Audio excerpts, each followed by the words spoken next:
لوگ نماز پڑھ رہے ہیں ان کے سامنے کرسیاں رکھ دیں. جہاں نماز پڑھ رہے ہیں ان کے سامنے کرسیاں، نمازیوں کے سامنے کرسیاں رکھ دیں.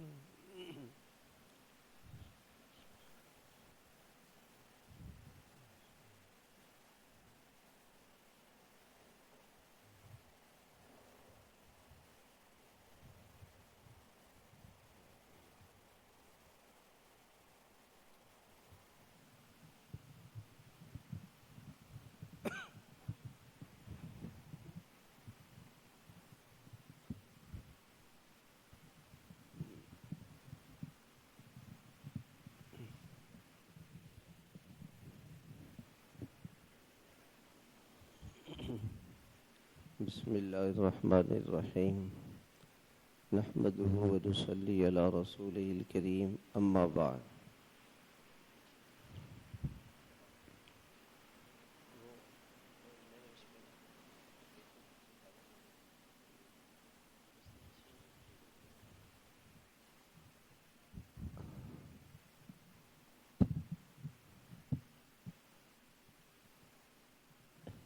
ہر انسان یہ چاہتا ہے کہ جو اللہ تعالیٰ کی نعمتیں ہیں اس کے پاس. یہ اسپیکر کا منہ ادھر کر دو رضوان، اسپیکر کا منہ. ہر انسان یہ چاہتا ہے کہ جو اللہ تعالیٰ نے اسے نعمتیں دی ہیں وہ نعمتیں بڑھ جائیں، اور وہ نعمتیں کم نہ ہوں، زیادہ ہوں، بڑھ جائیں، ختم نہ ہوں. جب نعمتیں کم ہوتی ہیں تو انسان پریشان ہوتا ہے، یا چلی جاتی ہیں، کوئی نعمت ہے وہ چلی گئی تو پریشان ہوتا ہے. تو اس کا ایک بہت بڑا، اس کے دو سبب ہیں. دو باتیں اگر انسان ان دو باتوں کو اختیار کر لے تو اللہ تعالیٰ اس کی نعمتوں کو کبھی کم بھی نہیں کریں گے اور بڑھیں گی، اور نعمتیں چھینی نہیں جائیں گی. نعمت تو ہے لیکن چھن گئی. تو اس کے لیے دو عمل ہیں. ایک عمل ہے استغفار کا، کہ ہر جو بھی نعمت اللہ تعالیٰ نے دی ہے اس پر استغفار کرے کہ یا اللہ میں اس لائق نہیں ہوں اور میں اس نعمت کو صحیح نہیں استعمال کر سکا. جو بھی نعمت اللہ تعالیٰ نے، جوانی دی اللہ نے، مال دیا ہے، صحت دی ہے، نماز اللہ تعالیٰ نے نماز کی توفیق دے دی، قرآن کی تلاوت کر لی، کوئی بھی نیکی کا کام کیا تو اس پر استغفار کریں. اسی لیے تو نماز کتنا بڑا عمل ہے نماز کا. اور اس عمل کے بعد دعا ہے استغفر اللہ. نماز کے بعد سب سے پہلے جو عمل کیا جاتا ہے وہ دعا ہے، وہ استغفار ہے. استغفر اللہ کہ اللہ مجھے معاف کر دیں، میں نے ایسی نماز نہیں پڑھی جیسی نماز پڑھنی چاہیے. حضرت ابو بکر رضی اللہ تعالیٰ عنہ کی دعا ہے نماز کے بعد، سبحانک انی ظلمت نفسی فاغفر لی فإنہ لا یغفر الذنوب الا انت مغفرۃ من عندک وارحمنی انک انت الغفور الرحیم. اب نماز پڑھ رہے ہیں تو بکر کی نماز کیسی نماز ہوگی؟ وہ کہیں کہ اللہ میں نے ظلم کیا، میں نے گناہ کیا، میرے گناہ معاف فرما. تو کبھی بھی اپنے آپ کو کسی نعمت کا مستحق نہیں سمجھے.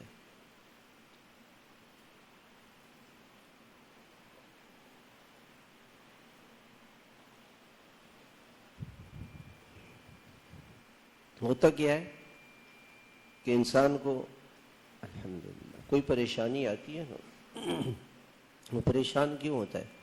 وہ سمجھتا ہے کہ میں اس نعمت کا مستحق تھا، اللہ نے مجھے نہیں دی، اللہ پر اعتراض ہے، میں تو مستحق ہوں اس نعمت.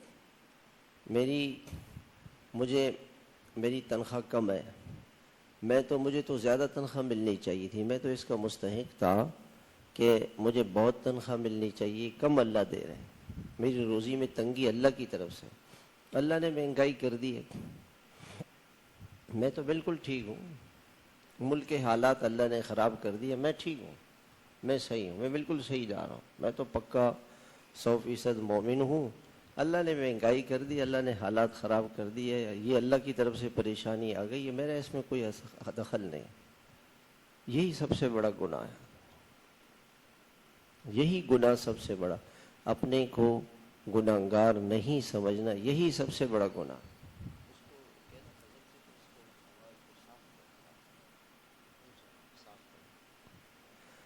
آپ بیٹھ جائیں، وہ کر لے گا۔ سب سے زیادہ اپنے کو نا انسان گناہگار سمجھے کہ میں گناہگار ہوں اور میں تو اس لائق ہی نہیں۔ آواز اس کی تھوڑی سی صاف کر دیں۔ جب انسان اپنے کو اس نعمت کا مستحق سمجھتا ہے تو اس کو غصہ آتا ہے۔ تو غصہ آدمی کو کیوں آتا ہے؟ آدمی یہ سمجھتا ہے کہ وہ غلط ہے، میں صحیح ہوں، اور بسا اوقات خود آدمی کی اپنی غلطی ہوتی ہے۔ اس نے غلطی کی، بس ٹھیک ہے، ایسے ہی، جزاک اللہ، اس نے غلطی کی تو ہماری کسی وجہ سے اس سے غلطی ہوئی ہے، ہماری وجہ سے غلطی ہوئی۔ انسان اپنے کو ٹھیک سمجھتا ہے، اپنے کو صحیح سمجھتا ہے، اپنے کو نعمت کا مستحق سمجھتا ہے کہ جی میں تو اس نعمت کا مستحق ہوں، اللہ نے مجھے نعمتیں کم دی ہیں، میرے پاس تو بہت زیادہ نعمتیں ہونی چاہیے، میری تنخواہ اتنی ہونی چاہیے، مجھے دن رات اچھے کھانے ملنی چاہیے، اچھی سواریاں ملنی چاہیے۔ اپنا ایک اسٹیٹس اللہ کو بتا کر کے، اور پھر سوچتا ہے کہ جی میں اس اسٹیٹس پہ نہیں پہنچا ہوں اور میرے حالات خراب ہیں اللہ کی وجہ سے، میرا اس میں کوئی دخل نہیں۔ یہی تو گناہ ہے اس کا۔ اگر اللہ تعالیٰ صرف یہ پوچھے، میں تو اپنے بارے میں کہتا ہوں کہ بھی ایک سجدہ پوری زندگی کا ایسا بتا دو کہ وہ سجدہ جو ہے وہ ہماری پسند کے مطابق ہو، ہمارا تو ایک سجدہ بھی ایسا نہیں ہے۔ ایک مرتبہ اللہ کا نام اخلاص سے لیا ہو، ایک مرتبہ اللہ کا نام اخلاص سے لیا ہو، ہم تو ایسے بھی نہیں۔ تو نعمتیں لینے کا طریقہ کیا ہے کہ انسان استغفار کرے، اپنے ہر عمل پر استغفار۔ اذا جاء نصر اللہ والفتح ورأيت الناس يدخلون في دين الله افواجا فسبح بحمد ربك واستغفره انه كان توابا۔ حضرت عمر رضی اللہ تعالیٰ عنہ نے صحابہ سے پوچھا کہ اس آیت میں اللہ کیا فرماتے ہیں؟ کسی نے کہا کہ اللہ کی نصرت آ گئی، اسلام پھیل گیا، اللہ یہ بتانا چاہتے ہیں۔ حضرت ابن عباس نے کہا اس میں حضور کی موت کی خبر ہے، کہ حضور پاک علیہ السلام کو جس کام کے لیے بھیجا گیا تھا کہ لوگوں تک اللہ کا دین پہنچ جائے، وہ پہنچ گیا۔ اب آپ کو اللہ اپنے پاس بلا رہے ہیں، اور بلانے سے پہلے آپ خوب اللہ کی تعریف کریں، واستغفرہ، اور اللہ سے معافی مانگیں۔ تو کیا اللہ کے نبی سے کوئی گناہ ہوا تھا؟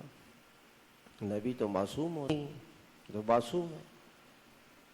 اللہ کے نبی نے فرمایا کہ ہر انسان کے ساتھ ایک فرشتہ اور ایک شیطان ہے، اور میرا شیطان مسلمان ہو گیا ہے، آپ کا شیطان بھی مسلمان ہو گیا تھا۔ ایک مرتبہ شیطان آپ کو تنگ کرنے آیا، نماز پڑھ رہے تھے آپ نے اس کو ستون سے باندھ دیا۔ صبح آپ کو خیال آیا صاحب آئیں گے دیکھیں گے، آپ نے چھوڑ دیا۔ آپ نے فرمایا رات کو میں نے اسے پکڑا تھا اور ستون سے باندھا ہوا تھا، لیکن میں نے کہا کہ وہ سلیمان علیہ السلام کو اللہ تعالیٰ نے کہا کہ اللہ تعالیٰ سے کہا کہ اللہ مجھے ایسی حکومت دے کہ کسی کو نہ ملے، تو ان کو اللہ تعالیٰ نے جنات پر قابو دے دیا تھا۔ تو میں نے کہا نہیں بس میں نے اس کو چھوڑ دیا، ورنہ تم صبح آ کے دیکھتے اس کو، شیطان کو میں نے کیسے باندھا ہوا تھا۔ آپ تو ایسے تھے، آپ سے تو کوئی گناہ ہوا ہی نہیں، اور آپ سے اللہ تعالیٰ فرما رہے ہیں کہ آپ استغفار کریں۔ ہر رمضان میں آپ 10 دن اعتکاف میں بیٹھتے تھے، جو زندگی کا آخری رمضان تھا اس میں آپ 20 دن اعتکاف میں بیٹھے، آپ نے اپنی عبادت اور بڑھا دی۔ ہر رمضان میں جبریل 1 مرتبہ آتے تھے، اور سال میں 1 مرتبہ آتے تھے۔ اس سال 2 مرتبہ جبریل آئے آپ کے پاس۔ تو آپ دنیا سے جا رہے ہیں اور آپ استغفار کر رہے ہیں۔ آپ استغفار کر رہے ہیں اور دنیا سے جا رہے ہیں، اور آپ کی آخری دعا کیا تھی؟ اللہم اغفر لی وارحمنی والحقنی بالرفیق الاعلی. اللہم اغفر لی، اے اللہ مجھے معاف فرما دے. دنیا سے جا رہے ہیں وہ کہہ رہے ہیں اللہ مجھے معاف کر دیں اور مجھ پہ رحم فرما دیں، اور مجھے اچھے دوستوں کے ساتھ، یعنی نبیوں کے ساتھ، فرشتوں کے ساتھ، اور بعد نے فرمایا کہ دوست سے مراد اللہ ہے، کہ اللہ مجھے اپنی دوستی عطا فرما. تو آپ آخر میں دنیا سے جا رہے ہیں اور فرما رہے ہیں اللہم اغفر لی، اے اللہ مجھے معاف فرما دے.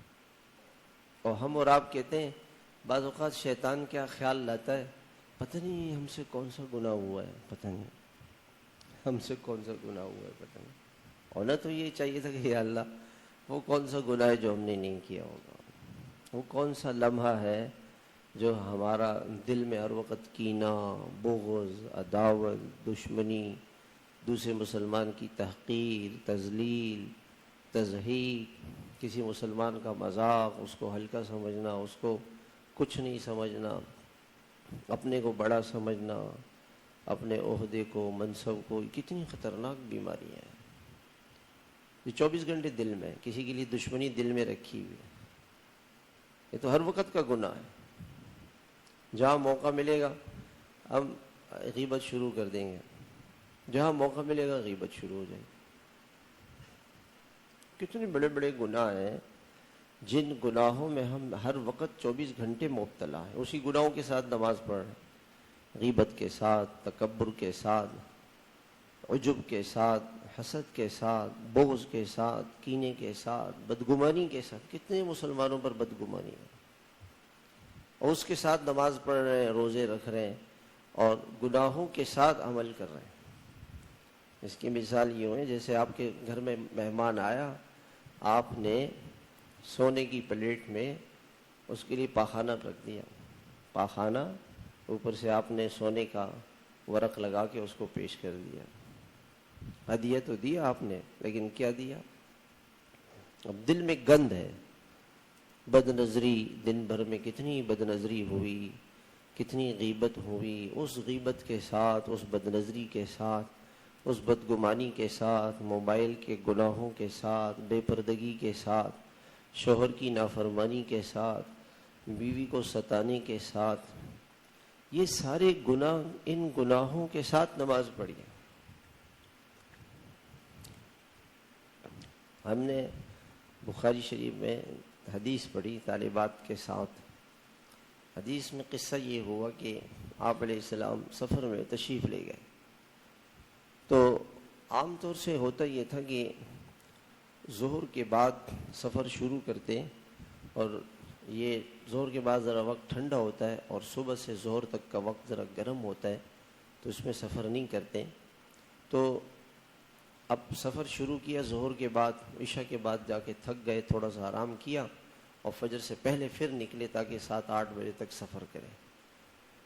تو فجر سے پہلے آپ نے فرمایا کہ بھائی آپ سواری پر سوار ہوئے، آپ نے کہا چلو. جب آپ چلنے لگے تو عائشہ نے کہا کہ رسول اللہ میرا ہار گم ہو گیا ہے. میرے جیسا کوئی ہوتا 2-3 اس کو تھپڑ مار دیتا اور 2-3 اس کو سنا دیتا کہ عقل نہیں ہے اور تم تو بیوقوف ہی ہو اور تم نے کوئی کام صحیح کیا ہے. غلطی اس سے ایک وقت ہوتی ہے، ہم اس کو اس کی اگلی پچھلی ساری یاد دلا دیتے. آپ علیہ السلام نے اونٹنی کو بٹھایا، اونٹنے سے اتر گئے اور پورا لشکر روک دیا کہ کوئی نہیں سفر کرے گا، عائشہ کا ہار ڈھونڈو. اب ہم میں اور اللہ کے رسول میں کتنا فرق ہے. یہ ہے دین، دین اس کو کہتے ہیں، یہ دین ہے. دیکھیں اللہ کے رسول عشق معشوقی نہیں تھی آپ کا. تو آپ فجر کی آپ نے تہجد پڑھی تو آپ کے سامنے حضرت عائشہ آئی، تو آپ نے فرمایا کون ہو تم؟ کہ میں عائشہ ہوں. کہ کون عائشہ؟ کہ ابو بکر کی بیٹی. کون ابو بکر؟ تو حضرت عائشہ سمجھ گئی کہ آپ کا کنیکشن کہیں اور ہے، کسی اور سے دل لگا ہوا ہے، یعنی اللہ سے آپ ہمیں پہچانتے ہی نہیں. آپ کا تو یہ حال تھا. آپ نے فرمایا کوئی لشکر نہیں جائے گا، سب بیٹھے. اب جناب اب دیکھیں نا سارا سفر، سارے ساتھی تیار، سب کچھ بستر باندھ دیے، سامان اونٹوں کے اوپر سارا سامان لاد کے کہ جی نہیں جائے گا۔ اب اللہ کی شان، صبح صادق ہو گئی۔ اب لوگوں نے کہا جی پانی تلاش کرو، پانی نہیں۔ لوگوں نے کہا آ کے، میرے جیسے لوگوں نے آ کے تو بکر سے کہا تیری بیٹی کی وجہ سے ہوا ہے۔ اس کا ہار گم ہوا، اس نے حضور کو بتایا، حضور نے سارا لشکر روک دیا، تیری بیٹی کی وجہ سے۔ حضرت ابوبکر کو غصہ آیا، دیکھا کہ حضرت عائشہ کہاں ہے۔ آئے تو دیکھا کہ آپ صلی اللہ علیہ وسلم حضرت عائشہ کی مبارک گود میں سر مبارک رکھ کے سو رہے ہیں۔ آپ کو نیند آ گئی تو حضرت ابوبکر مارنے لگے حضرت عائشہ کو۔ حضرت عائشہ فرماتی ہیں کہ اگر وہ ادھر سے مجھے مارے جا رہے ہیں، باپ ہے، اور میں ہلوں تو حضور کی نیند خراب ہو، کہ بڑی مشکل سے میں نے اپنے کو روکا۔ اتنے میں حضور جاگ گئے۔ حضور صلی اللہ علیہ وسلم نے فرمایا کیا وجہ ہے؟ کہ رسول اللہ پانی نہیں ہے اور سارا لشکر پیاسا، وضو نماز کا مسئلہ ہے، فجر کی نماز قضا ہونے والی ہے۔ اللہ کے نبی پر وحی آ گئی۔ وحی آئی کیا ہے کہ پانی نہ ہو تو تیمم کرو۔ اب سارے صحابہ بڑے خوش، بھئی یہ تو عرب میں تو سب سے بڑی چیز پانی ہے نا، وہاں تو صحرا میں کہاں پانی ہوتا ہے، پانی مل جائے تو۔ اب پانی نہیں ہے تو بدل آ گیا کہ تیمم۔ سب نے خوشی خوشی تیمم کیا، تو بکر کو مبارکباد دے رہے ہیں کہ اللہ نے آپ کی برکت سے، آپ کی بیٹی کی برکت سے جو ہے ہمیں یہ نعمت عطا فرما دی۔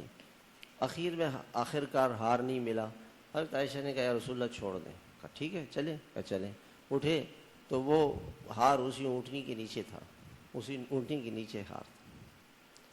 اب اگر میرے جیسا آدمی ہوتا تو 2-3 تھپڑ مارتا، اس کو سناتا کہ عقل تیری نہیں ہے، سارے لشکر کو روکا، پانی نہیں، نماز خراب ہو جاتی ہے، اور کیا کیا تم نے، یہ کیا ہے، اور ہار نیچے تھا۔ دیکھیں ہمارا دین کیا ہے، ہم دین سمجھتے ہیں تہجد کو، فجر کی نماز کو، داڑھی کو، ٹوپی کو۔ ایک آدمی میرے پاس آیا کہ جی وہ ایسا ہے، وہ ایسا ہے، وہ بڑا دیندار ہے، داڑھی ٹوپی ہے۔ میں نے کہا دیندار کس کو کہتے ہیں؟ داڑھی کو کہتے ہیں۔ داڑھی والا دیندار تو نہیں ہے۔ دیندار تو وہ ہے جو حضور صلی اللہ علیہ وسلم کا اتباع کرے، آپ کی سنتوں پہ چلے، وہ دیندار ہے۔ داڑھی رکھ کے زنا کر رہے ہیں، داڑھی رکھ کے نشہ کر رہے ہیں، داڑھی رکھ کے ظلم کر رہے ہیں، بیوی پہ، بچوں پہ، غصہ کر رہے ہیں، اس کو غصہ، اس کو غصہ، ہر وقت غصہ۔ ایک آدمی نے ایک بزرگ سے کہا مجھے غصہ بہت آتا ہے۔ کہا ہاں جہنمیوں کو غصہ آتا ہے، جہنم میں جائیں گے نا وہ غصہ ہی آئے گا۔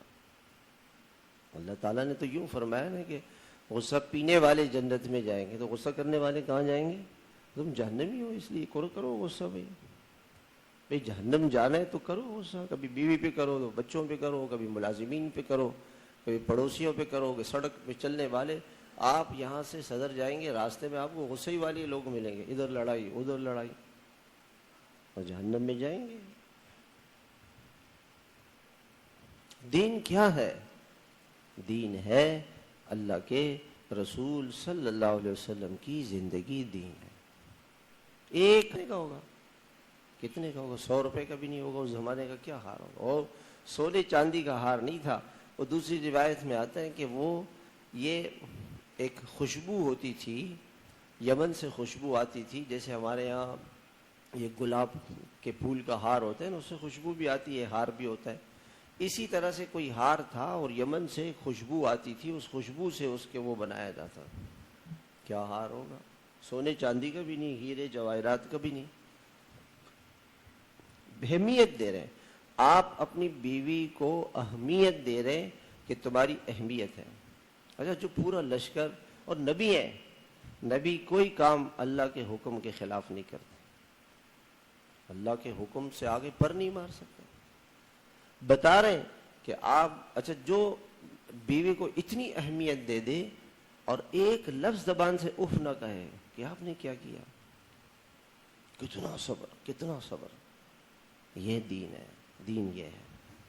پھر وہ بیوی شوہر پہ جان نچھاور نہیں کرے گی، جو صبح شام بیوی کو لتاڑے، ناشتہ تم نے نہیں بنا کے دیا، روٹی ایسے بنائی، سالن ایسا بنایا، روزانہ غصہ کرے، تو اس کے ساتھ کون زندگی گزارے گا؟ پھر جب بیوی ناراض ہو کے میکے چلی گئی، اب اللہ والوں کے پیچھے پھر رہے ہیں کہ جی کوئی تعویذ دیں. تعویذ تو آپ کے اخلاق ہیں نا. ہزاروں تعویذ اللہ والوں سے لے لیں اور آپ بد اخلاق اور غصے والے ہیں، آپ کے ساتھ کوئی عورت نہیں ٹھہرے گی. اپنے اخلاق ٹھیک کریں، تعویذوں سے کیا ہوگا؟ سب سے بڑا تعویذ حضور کی اخلاق ہے، وہ اپنے اندر لے کر آئے. معاف کرنا سیکھیں، برداشت کرنا سیکھیں، تحمل سیکھیں، صبر سیکھیں، عفو سیکھیں، درگزر سیکھیں. حضرت عائشہ رضی اللہ تعالیٰ عنہ، عید کا دن ہے تو آپ صلی اللہ علیہ وسلم گھر تشریف لائے تو 2 بچیاں تھیں چھوٹی چھوٹی. حضرت عائشہ کی عمر 9 سال کی عمر میں تو شادی ہوئی تھی، 10 11 12 سال کی عمر ہوگی، 13 14 سال کی عمر ہوگی. عید کا دن ہے، عید کے دن پڑوس کی بچیاں آئیں اور بیٹھ کے دف بجانے لگیں. دف کسے کہتے ہیں؟ یہ جیسے یہ ہے نا، یہ آپ یہ سمجھ لیجیے یہ ہانڈی ہے، اگر اس کو دونوں طرف سے بند کر دیں گے نا، ادھر سے بھی بند ادھر سے بھی بند، تو یہ ڈول ہے، یہ ڈول ہے. اور اگر اس کو ایک طرف سے ہٹا دیں، ادھر سے نہ ہو، ادھر سے ہو، ادھر سے کچھ بھی نہ ہو، ادھر سے ہو ادھر سے نہ ہو، تو یہ دف ہے جو ایک جانب سے بھرا ہوا ہو. ایک جانب سے خالی ہو تو دونوں طرف سے بھرا ہوا ہے، ادھر سے بھی یہ ڈول ہے. اور اگر ایسا ہو کہ ادھر سے تو ہو ادھر نہ ہو، جیسے تھال، تشلا، ہانڈیا، اس کو اگر بجائیں گے، ہانڈی رکھ کے اگر بچے بجا رہے ہیں تو یہ دف ہے، یہ ڈول نہیں ہے. تو وہ بچیاں دف بجا رہی تھیں اور جو ہے وہ کچھ گیت گا رہی تھیں. تو حضور آئے تو وہ جانے لگی. حضور نے فرمایا نہیں کھیلو، عائشہ کے ساتھ عید کا دن ہے، گپ شپ لگاؤ، بچے کھیلو آپس میں. اتنے میں تو وہ بکرا، اچھا حضور صلی اللہ علیہ وسلم لیٹ گئے اور وہ بچیاں ادھر کھیل رہی ہیں، آپ ادھر، آپ نے منہ کر کے لیٹ گئے. اتنے میں تو وہ بکر آ گئے. وہ دیکھا غصے میں کہ یہ کیا کر رہی ہو اللہ کے رسول کے سامنے. تو آپ نے دیکھا، آپ نے فرمایا بکر چھوڑ دو، عید کا دن ہے، چھوڑ دو، عید کا دن ہے، چھوڑ. دف بجائے، دف تو جائز ہے. آپ نے کچھ نہیں کہا ان کو. پھر عید کے دن کچھ لوگ آئے حبشہ سے، مسجد کے صحن میں وہ کچھ کرتب دکھا رہے تھے. جیسے نیزہ چلاتے ہیں نا، تو وہ نیزے کا ایک خاص انداز ہوتا ہے، اس کو چلاتے ہیں. بعض لوگ لاٹھی چلاتے ہیں، اس کو پتہ نہیں کیا کہتے ہیں، بلوٹ کہتے ہیں، پتہ نہیں کیا کہتے ہیں. وہ خاص اس کا ایک لفظ ہے، وہ لاٹھی چلانا. پہلے ہندوستان میں تو بہت زیادہ ہوتا تھا نا، مسلمانوں اور ہندوؤں کی جو لڑائیاں ہوتی تھیں تو وہ اس سے لکڑیوں سے ہوتی تھی، بڑی بڑی لکڑیاں، تو وہ ایسے وہ چلاتے ہیں، باقاعدہ لاٹھیاں چلانا اس کا ایک خاص انداز ہے، خاص طریقہ ہے. تو وہ چلا رہے تھے اور عید کا دن تھا. تو حضرت عائشہ فرماتی ہیں کہ یا میں نے حضور سے کہا یا حضور نے خود مجھے آفر کی کہ عائشہ یہ کھیل دیکھو گی؟ ہاں یا رسول اللہ میں کیوں نہیں دیکھوں گی، چھوٹی عمر کی تھی. ہم نے فرمایا چلو آؤ. آپ گھر کے دروازے، آپ کے گھر کا دروازہ تو مسجد میں کھلتا تھا، آپ گھر کے دروازے پہ کھڑے ہو گئے. حضرت عائشہ نے یہاں پہ اپنا، حضرت عائشہ کا سر مبارک آپ کے کندھے پہ اور حضرت عائشہ کا گال مبارک آپ کے گال کے ساتھ، اور وہ دیکھنے لگی. وہ بچے لوگ کھیل رہے تھے. علماء نے لکھا ہے کہ یہ پردے کے حکم کے نازل ہونے سے پہلے کی بات ہے، ابھی پردے کا حکم آیا نہیں تھا. تو دوسرا تو یہ اس لیے حضرت عائشہ ان کو دیکھ رہی تھی اور عید کا دن تھا. حضرت عائشہ فرما رہی تھی کہ کچھ دیر کے بعد حضور صلی اللہ علیہ وسلم یہ سمجھ گئے کہ میں تھک گئی. تو کہا بس. میں نے کہا نہیں بس، مجھے تھک گئی تھی، میں دیکھ رہی تھی کہ حضور صلی اللہ علیہ وسلم میری کتنی رعایت کرتے ہیں. میں بس نہیں کر رہی تھی، میں تھک گئی تھی، میں نے بس نہیں کرنی تھی، میں یہ دیکھ رہی تھی کہ حضور صلی اللہ علیہ وسلم میری کتنی رعایت کرتے ہیں. اخیر میں نے کہا کہ رسول اللہ بس میں نے سارا کھیل دیکھ لیا. ہم نے کہا چلو.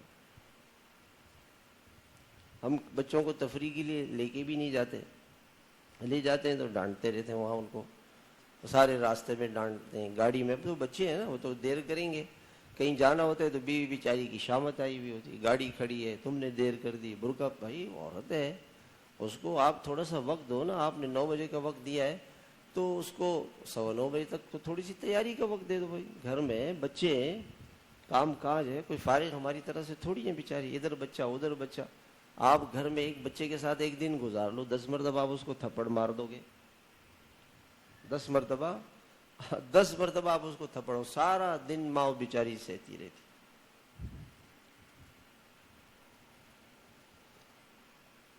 تو یہ اللہ کے نبی کی زندگی ہے.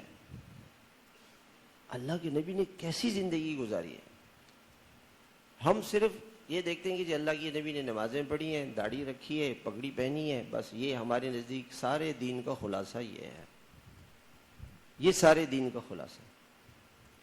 پھر ایک دیہات کا رہنے والا آدمی تھا,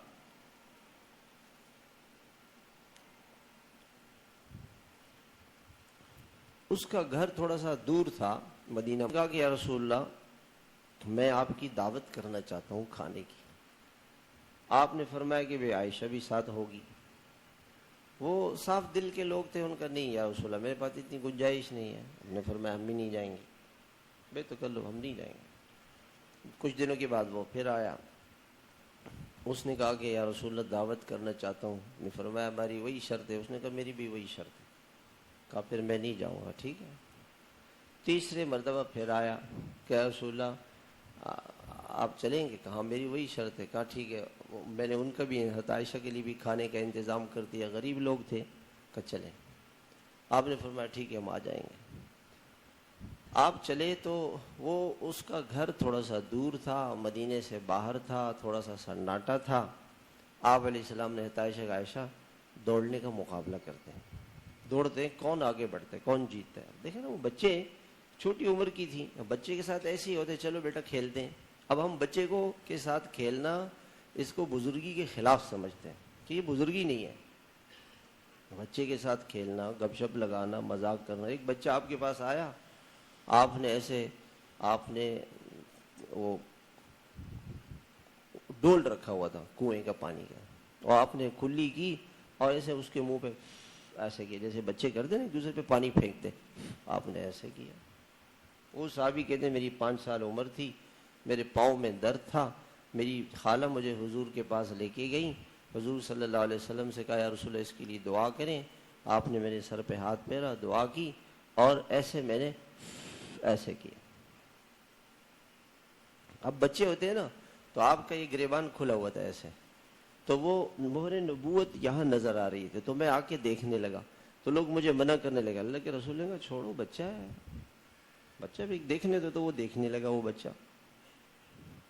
ایک عورت ایک بچہ لے کر آئی تو آپ علیہ الصلوۃ والسلام نے گود میں بٹھایا, اس نے پیشاب کر دیا.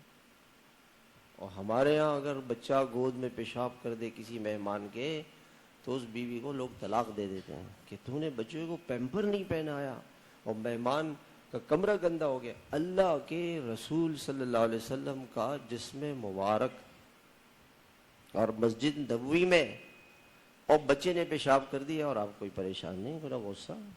یہ دین ہے, یہ دین ہے. دین اللہ کے رسول دین بیان کر رہے ہیں.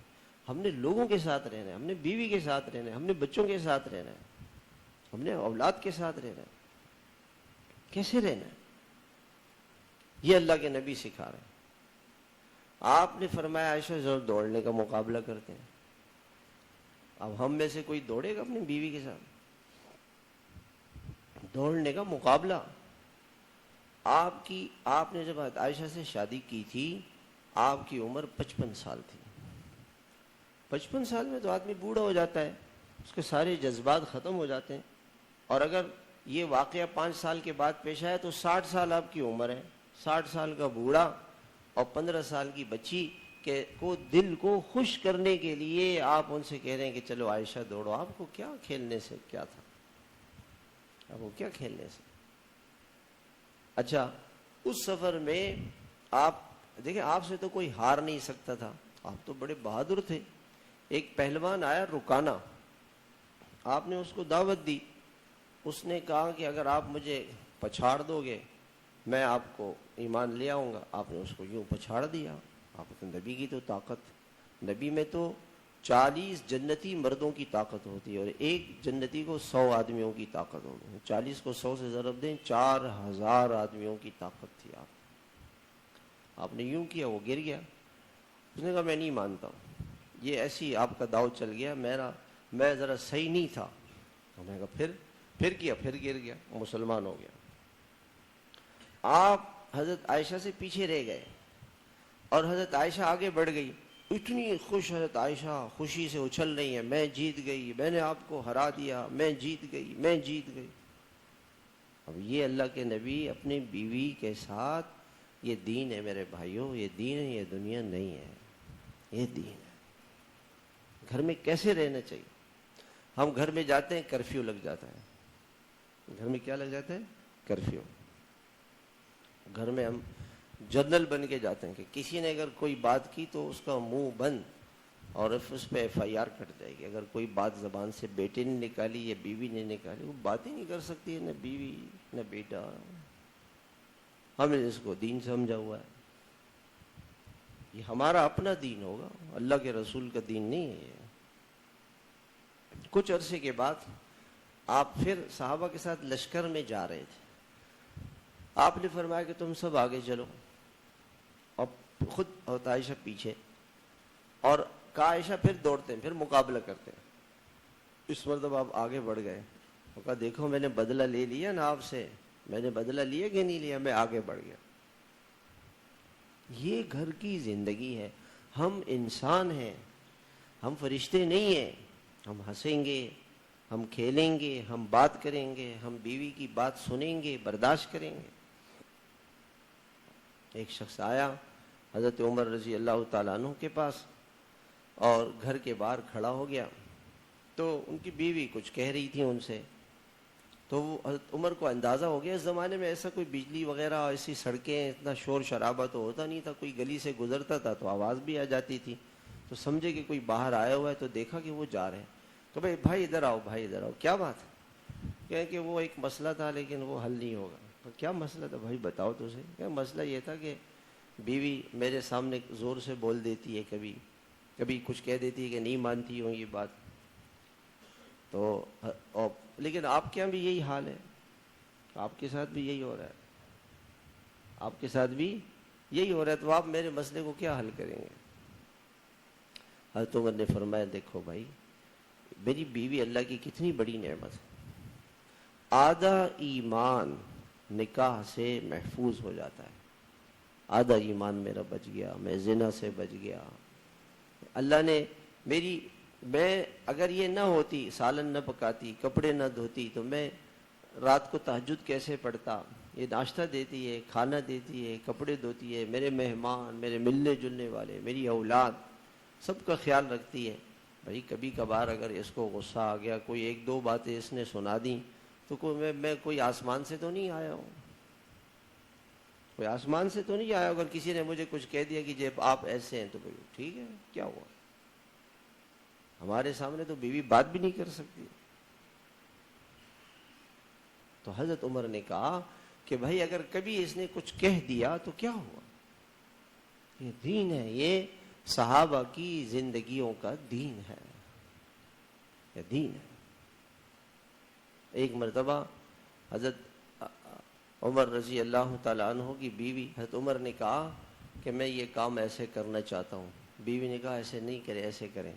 حضرت عمر کو بڑا غصہ آیا کہ تم کون ہو بولنے والی, ایسے کرو ایسے نہ کرو. تمہیں کیسے بولنے کی ہمت ہوئی؟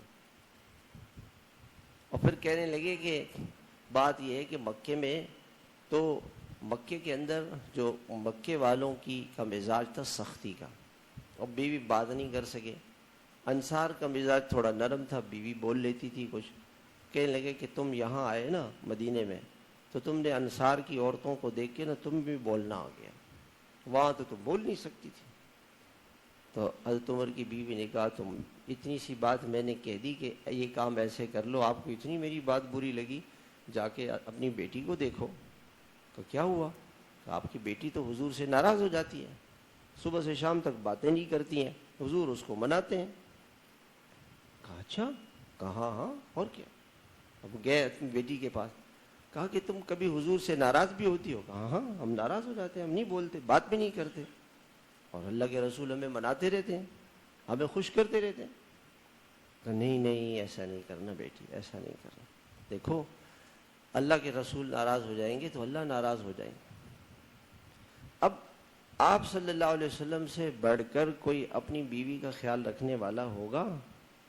اور ان سے بیوی ناراض، ان سے بیوی ناراض، تو یہ تو ایک گھر کی زندگی ہے، گھر کی زندگی یوں ہی گزرے گی۔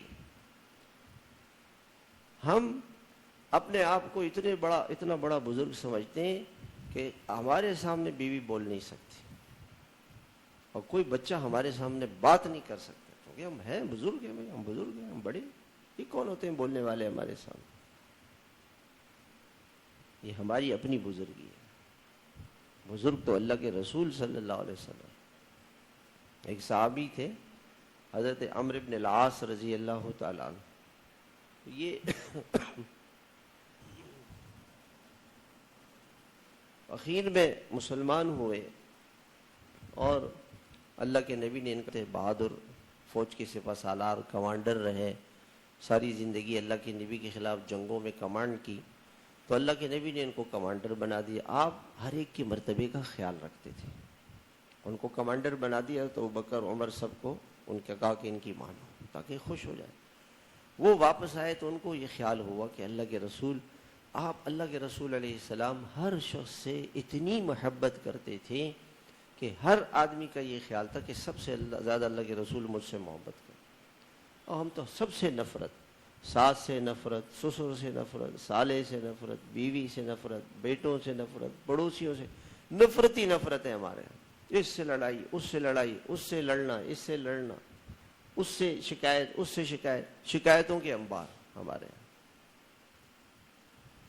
اور وہاں اللہ کے رسول علیہ الصلاۃ والسلام نے اس صحابی، ہر صحابی سے اتنی محبت کرتے تھے کہ دو چیزیں اللہ کی نبی کی ایک حدیث میں، کہ ہر ایک سے اتنی محبت کرتے تھے کہ ہر ایک یہ سمجھتا تھا کہ اللہ کے رسول علیہ الصلاۃ والسلام سب سے زیادہ مجھ سے محبت کرتے، سب سے زیادہ۔ اور اللہ کی کوئی بھی نعمت ہوتی نا، آپ اس نعمت کو بہت بڑا سمجھتے کہ اللہ کی بڑی نعمت ہے۔ ایک ہمارے بزرگ ہیں کشمیر والے، حضرت مفتی محمود الحسن صاحب دامت برکاتہم، یہاں تشریف لائے تو بیان ہوا، بیان کے بعد میں نے کہا حضرت کھانا کھا لیں، کھانا کھایا، کہنے لگے میں ایک نااہل انسان ہوں، اتنا بڑا احسان کیا آپ نے، ہمیں بیان کے لیے بلایا، پھر اتنا بڑا احسان کیا، کھانا کھلایا، مجھے اتنی شرم آئی، یعنی چھوٹی سی نعمت کو اتنا بڑا سمجھا، بڑا احسان کیا آپ نے مجھے بلا دیا۔ اللہ والوں کی یہ نشانی ہوتی کہ اپنے آپ کو نااہل سمجھتے ہیں۔ ہماری ساری پریشانی کیا ہے؟ ہم یہ سمجھ رہے ہیں کہ جی اللہ کی طرف سے ہمارے ساتھ زیادتی اور ظلم ہو رہا ہے، مہنگائی ہو رہی ہے، حالات خراب ہیں، ہم تو بالکل ٹھیک ہیں، ہم سب صحیح ہیں، ہماری طرف سے تو کوئی غلطی، کوئی گناہ ہے ہی نہیں، یہ اللہ کی طرف سے ہے سارا، ہم تو اس سے زیادہ کے مستحق ہیں، یہی سب سے بڑا جرم ہے ہمارا۔ تو وہ جو صحابی تھے انہوں نے کہا رسول اللہ آپ کو سب سے زیادہ کس سے محبت ہے؟ حضرت عمرو بن العاص سے۔ آپ نے فرمایا کہ عائشہ سے۔ علماء نے لکھا ہے کہ عربوں کا دستور یہ تھا کہ کوئی اپنی بیوی کا نام سب کے سامنے نہیں لیتا تھا، میں اپنی بیوی کا نام نہیں لے سکتا ہوں مجلس میں، اور اللہ کے نبی تو زیادہ حیا والے تھے، اور عربوں کا معاشرہ حیا تھا، اس میں عورت کا نام نہیں لیا جاتا تھا۔ آپ یہ کہہ سکتے اپنی بیویوں میں سے ایک بیوی سے ہے، عائشہ سے۔ من احب الناس الیہ، آپ نے فرمایا عائشہ۔ دیکھیں آپ بیوی کو محبت دیں، آپ کو محبت ملے گی، آپ کی آنکھیں پاکیزہ ہوں گی، آپ کی شرمگاہ گناہ سے بچے گی، آپ بے حیائی سے زنا سے بچیں گے، وہ آپ کی عزت کرے گی۔ جو شخص اپنی بیوی کو اتنی عزت دے، کیسے وہ بیوی اس پہ نہیں مرے گی، کیسے جان نہیں دے گی؟ ہم اس کا تو حق نہ ادا کریں، اس کی کوئی رعایت نہ کریں، اور اس سے یہ مطالبہ کریں کہ جی وہ ہمارا ہر حق ادا کرے، یہ نہیں ہو، ون وے ٹریفک نہیں چلے گی۔ ہم اس کو محبت دیں گے تو محبت ملے گی، اور اللہ کے لیے دیکھیں اللہ کے رسول کی یہ بات کہ مجھے عائشہ سے محبت ہے، یہ عشق معشوقی کی بات نہیں ہے، یہ دین ہے، دین۔ آپ بیوی کو جتاؤ کہ مجھے آپ سے محبت ہے، میں آپ سے محبت کرتا ہوں۔ اللہ کے نبی نے فرمایا جو لوگوں کا شکریہ نہیں ادا کرتا وہ اللہ کا شکریہ نہیں ادا کر سکتا۔ من لم یشکر الناس لم یشکر اللہ علیہ۔ ایک مرتبہ گھر والی، میں نے یہ حدیث پڑھی، گھر والوں نے کھانا لا کے رکھا، میں نے کہا جزاک اللہ خیر، آپ کا بڑا احسان ہے۔ کہا آج کیسے آپ نے ایسا کہہ دیا؟ میں نے کہا حدیث میں پڑھا تھا کہ بھی شکریہ ادا کرنا چاہیے، ہم تو بھول جاتے ہیں نا۔ کبھی بیوی کا شکریہ ادا کیا، اللہ آپ کو جزائے خیر دے، اتنی رات دیر ہو گئی، آپ نے گرم کھانا کھلایا، آپ کا احسان ہے۔ ہم تو اور الٹا ڈانٹتے ہیں کہ اس میں گھی زیادہ ہے، نمک نہیں ہے، روٹی ایسی ہے، سالن ایسا ہے۔ اس کا احسان مانیں، اس کا شکریہ ادا کریں، اس کو محبت دیں اللہ کے لیے۔ اچھا اس صحابی نے سوال بدل دیا، وَمِنَ الرِّجَالِ مَنْ یا رسول اللہ، مردوں میں سے آپ کو سب سے زیادہ کس سے محبت ہے؟ آپ نے فرمایا ابوہا۔ آپ یہ بھی تو کہہ سکتے، ابوہا کا کیا مطلب ہے؟ اس بیوی کا باپ۔ اب یہ بھی کہہ سکتے تھے میرا دوست ابو بکر، میرا صحابی ابو بکر، یہ نہ نام لیا بیوی کی طرف، بیوی کا باپ، میری بیوی کا باپ، میرا سسر۔ اور ہم بیوی کو تانا کیا دیتے ہیں؟ تیرا باپ ایسا، ماں تیری ایسی، خاندان تمہارا ایسا سارا۔ وہ کیا خاک عزت دے گی؟ اس کی ماں کو عزت دیں، اس کی ماں آئے نا، اس کے لیے تحفہ لے کر آئے۔ میں آپ کی والدہ کے لیے یہ تحفہ لے کر آیا ہوں، چھوٹا سا تحفہ کہ والد کے لیے لے کر آئے۔ آپ کے بھائی کی شادی ہے، میں یہ تحفہ ان کے لیے لے کر آیا ہوں۔ یہ محبت دیں، یہ دین ہے میرے بھائیوں، یہ دین ہے، دین۔ یہ اللہ کے رسول صلی اللہ علیہ وسلم کا دین ہے۔ ہم نے اپنے ذہن میں ایک دین کیا بنایا ہوا ہے؟ نماز، روزہ، حج، زکوٰۃ، بس اسی کو، تہجد نہیں پڑھی۔ اب کسی دن جو ہے وہ افطاری میں دیر ہو گئی، اوہو میرے پاس عورت آئی اور افطار کا وقت تھا، کہنے لگے شوہر آیا گرم، اور وہ افطاری مزاج کے مطابق نہیں بنی، اس نے طلاق دے دی۔ اتنا مجھے دکھ ہوا، سارا دن کا روزہ، وہ افطاری بھی میری خراب ہوئی پریشانی کی وجہ سے کہ اللہ اب میں کیا کر سکتا ہوں۔ ہمارے ساتھ تو ہر دوسرے تیسرے دن اس طرح کے قصے، یہ جو میں قصے سنا رہا ہوں نا، میرا موضوع آج کچھ اور تھا۔ یہ کتاب میں دیکھتا رہا پورے ہفتے، یہ مجھے بڑی مشکل سے ملی، حسن حسین، کہیں آگے پیچھے ہو گئی تھی، خیر اس کا میں نے مطالعہ کیا، میں نے کہا اس میں سے کچھ سناؤں گا۔ وہ بیٹھا وہ جو پورے ہفتے جو چیزیں آتی رہتی ہیں نا، میں نے کہا چلو یہی بیان کرتا ہوں۔ میرے محترم بھائیوں، ہم اللہ کے رسول صلی اللہ علیہ وسلم کا دین وہ دین ہے جو اللہ کے رسول صلی اللہ علیہ وسلم نے کیا۔ آپ ممبر پر بیٹھے جمعے کا خطبہ دے رہے ہیں، جمعے کا خطبہ، اور جمعے کے خطبے کے دوران بات نہیں کر سکتے۔ اگر کوئی غلطی کر رہا ہو نا، یہ بھی نہیں کہہ سکتے کہ غلطی نہیں کرو، یہ نہیں کہہ سکتے، اس کا حکم نماز کی طرح سے۔ ویسے تو ظہر کی 4 رکعتیں، جمعے کی 2 ہیں، وہ 2 خطبے کی جگہ پر ہیں۔ اور آپ ممبر سے اترے اور حضرت حسن اور حسین تشریف لا رہے تھے، چھوٹے بچے گر رہے تھے، آپ تشریف لے گئے، دونوں کو گود میں اٹھایا اور لا کے اپنے ساتھ ممبر پر بٹھایا اور پھر خطبہ شروع کر دیا۔ آپ فرض نماز پڑھا رہے ہیں، آپ کی نواسی حضرت زینب کی بیٹی آ گئی، لوگوں نے ان کو پیچھے کرنا، آپ نے نماز میں اشارہ کیا، ہاتھ نہیں لگاؤ، آنے دو۔ وہ آ گئی، آپ کی کمر پہ بیٹھ گئی، بچی تھی، آپ نے سجدہ لمبا کر دیا۔ پھر وہ نہیں اتر رہی تھی، آپ نے اس کو ایسے پکڑا، پکڑ کے کھڑے ہو گئے، وہ بچی ایک ٹانگ ادھر ایک ادھر، فرض نماز میں مسجد نبوی میں صحابہ کے ساتھ نماز پڑھا رہے ہیں، نفلی نماز نہیں ہے، سنت نہیں ہے، گھر پہ نہیں ہے، مسجد نبوی میں، وہ یہاں بیٹھی ہوئی ہے۔ اب علماء نے اس سے بڑے مسائل نکالے کہ بھئی چھوٹی بچی ہے، پیشاب بھی جسم پہ لگا ہوا ہوتا ہے، کپڑے بھی ایسے ہوتے ہیں، لیکن اگر کپڑے پاک ہیں، جسم پر اپنی پیشاب نہیں ہے، تو وہ بچی ناپاک نہیں ہے۔ اگر اس کے جسم پہ پیشاب لگا ہوا نہیں ہے، یا لگ گیا ہے، سوکھ گیا ہے، کپڑے سوکھے ہیں، نماز میں اگر کسی نے بچی کو بٹھا لیا، ماں اکیلی ہے، گھر میں کوئی نہیں ہے، بچہ رو رہا ہے، تو اس کو گود میں اٹھا کے ماں نماز پڑھ سکتی ہے، دودھ نہ پلائے، لوری نہ دے، لیکن گود میں اٹھا کے نماز پڑھ سکتی ہے. یہ علماء نے مسائل لکھے ہیں اس کے بعد کہ یہ مسئلے ایسے ہو سکتے ہیں. اب اللہ کے نبی اور ہمارے گھر میں اگر ہم نماز پڑھیں گے تو آس پر کرفیو لگ جائے گا. کرفیو کہ بھئی یہ بچہ آپ کو نماز سلام پھیرتی، تم لوگوں نے میری نماز خراب کر دی، تمہیں خیال ہی نہیں آتا وہ بچے ادھر جا رہے ہیں ادھر جا رہے ہیں. تو بچے ہیں نا. مجھے ایک مرتبہ وہ ہماری ایک طالبہ نے شاگردہ نے ایک گرم اور ڈالا. شاگردہ نے کہا کہ بچے بہت تنگ کرتے ہیں. میں نے کہا کون تنگ کرتے ہیں؟ کہنے بچے. میں نے کہا کون تنگ کرتے ہیں؟ کہنے بچے. میں نے کہا کون؟ وہ خاموش ہو گئی. بچوں کا کام ہی ہے تنگ کرنا، بڑے تو نہیں تنگ کریں گے نا. بچوں کو بچہ کیوں کہتے ہیں؟ بچے ہیں، ان کو کیا پتہ بھائی. وہ اتنے حساس ہیں. میرا پوتا اور پوتی کل آئی نا، تو وہ جو پوتا چھوٹا ہے پوتی بڑی ہے، تو اس نے پوتے کو مارا یہی کمرے میں. تو میں نے اس کو ایسی آنکھیں دکھائیں کہ بھائی کو مار رہی ہو. وہ بیٹھ کے ناراض ہو گئی. اب اس کو منانے میں لگ گئے. بھائی کیا کریں، بچی ہے. وہ اتنی سی بات پہ کہ میں نے کہا اس کو کیوں مار رہے ہو بھائی کو. وہ ناراض ہو کے ایسے بیٹھ گئے. پھر اس کو منانا شروع کر دیا.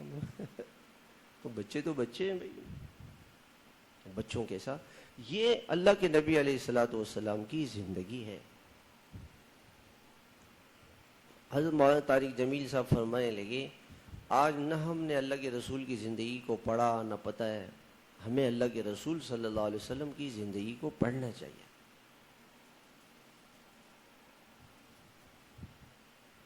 الحمدللہ آپ کے اخلاق، آپ کی محبت، آپ ایک عام نارمل آدمی کی طرح سے زندگی. بہت بڑے انسان تھے آپ، نبی تھے، سارے نبیوں کے نبی تھے، امام الانبیاء تھے، سید الانبیاء تھے. لیکن آپ کی زندگی بالکل ایسی تھی جیسے ایک عام دوستانہ ماحول، محبت کا ماحول، پیار کا ماحول. اپنے گھر کو محبت کی جگہ بنائیں، گھر کو محبت دیں. اور اللہ کے لیے یہ ساری چیزیں اللہ کے لیے، اللہ راضی ہو جائے. بیوی شوہر کی خدمت کرے، اللہ راضی ہو جائے. کوئی امید نہیں رکھے اپنے شوہر سے. یہ نہیں کہے کہ میں تو ہمیشہ آپ کی خدمت کی ہے، ایک دن اگر میرے سے غلطی ہوگی تو آپ نے ڈانٹنا شروع کر دیا. کوئی بات نہیں، برداشت کر لیں، سہ جائے، صبر کر لیں، معاف کریں. زبان کو بند رکھیں. میں نے بچیوں سے کہا، طالبات سے، کہ اگر آپ نے ساری زندگی اپنی زبان کو بند رکھا نا، آپ جیت جائیں گے. اور زبان کھولیں گے تو ہار جائے گی. اخلاق، محبت، پیار، صبر، برداشت کرنا، یہ اللہ کے نبی کی زندگی ہے.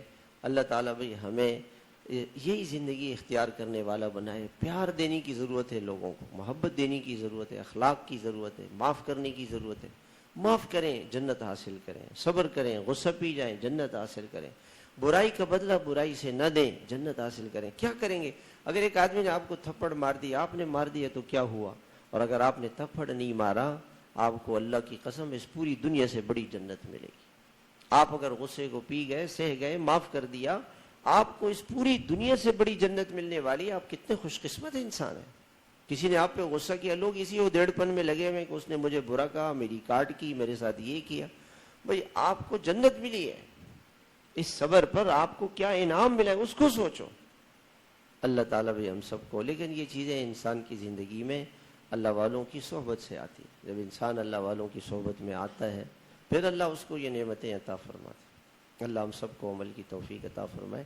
ایک گزارش ہے مؤدبانہ کہ مستورات تشریف لاتی ہیں تو اس میں یہ درخواست ہے کہ بچوں کو نہ لایا جائے، چونکہ یہ جگہ اب یہاں بیٹھی ہوئی مستورات ہال میں نا، تو وہ جگہ ذرا چھوٹی ہے، تو بچے بھی ہوتے ہیں، پھر بچے شور شرابہ بھی، تو وہ جگہ ذرا بڑی تھی تو بچے دوسرے کمرے میں چلے جاتے تھے. تو مستورات بچے نہ لایا کریں. کوشش کریں کہ بھئی کسی کے گھر میں محلے میں باری باندھ لیں کہ جس مرتبہ آپ چلے جائیں ہم آپ کے بچوں کو دیکھ لیں گے، یا پھر مرد حضرات بچوں کو یہاں پیچھے سنبھال لیں تاکہ خواتین یکسوئی سے بیان سنیں. تو وہاں بچے ہوں گے تو پھر مشکل ہو جائے گی. تھوڑی دیر اللہ تعالیٰ کا ذکر کرتے ہیں. درود شریف پڑھ لیں، سورہ فاتحہ.